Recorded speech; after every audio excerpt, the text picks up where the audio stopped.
Les Lavallois jouent dans leurs couleurs traditionnelles et les Soviétiques en blanc. Ici, dès le début du match, le gardien Godard effectue un détournement en corner sur un tir de 30 mètres du numéro 9 soviétique. Godard excellent tout le long de la partie. Les Soviétiques continuent leur pressing. Ici, un centre de l'aile gauche, tête piquée de Klous qui passe juste au-dessus de la barre transversale.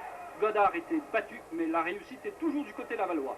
Encore une attaque bien construite des Soviétiques qui se conclut par un but à la 37e minute, but refusé pour hors-jeu de position du numéro 10 de Kiev, fin de la première mi-temps sur un score nul de 0-0. Il fallait attendre la 75e minute de jeu pour assister au premier tir réellement dangereux des Lavallois qui ne sont pas là uniquement pour jouer les figurants, un tir de Stefanini. Le dernier quart d'heure particulièrement pénible pour Laval, et Godard devra encore réaliser des prouesses pour sauver son équipe, comme sur ce coup franc tiré par Blokin. Blokin, la vedette de Kiev que l'on va retrouver à la fin de cette action, après un balai aérien entre Soviétiques et Lavallois, Blokin reçoit la balle et tire à côté de la cage gardée par Godard. Dernière action dangereuse de ce match, score 0-0.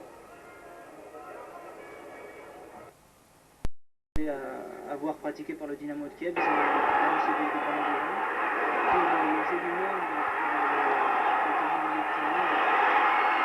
fait ce qu'on a pu dans le contexte. Vous avez fait le sacrifice de votre joueur français pour aider la délégation de la relance.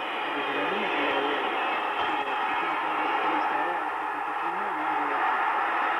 les défenseurs, on idée, les attaquants, ils ont fait des pauses pour que tout le monde tienne par le même temps.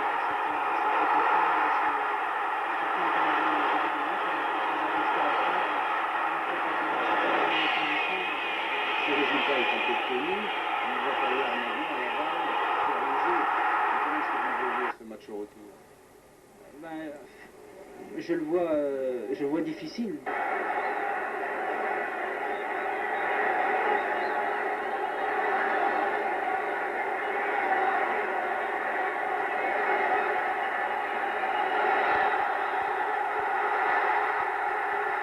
La qualification reste à obtenir. Elle ne sera pas facile car le Dynamo est capable lui aussi de nous poser énormément de problèmes, même chez nous.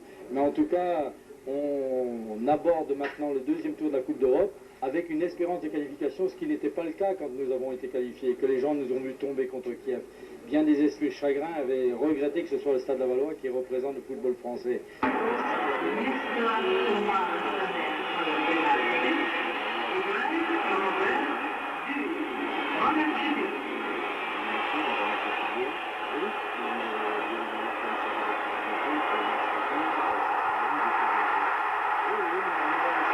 Favorable. On sait très bien qu'à l'extérieur, bien des choses jouent en la faveur de l'équipe locale, ne serait-ce que le poids du public qui pèse sur l'arbitrage. On bénéficiera peut-être de l'appui de nos supporters, de la foule qui sera au stade de Basser, et ce sera également un atout pour nos joueurs.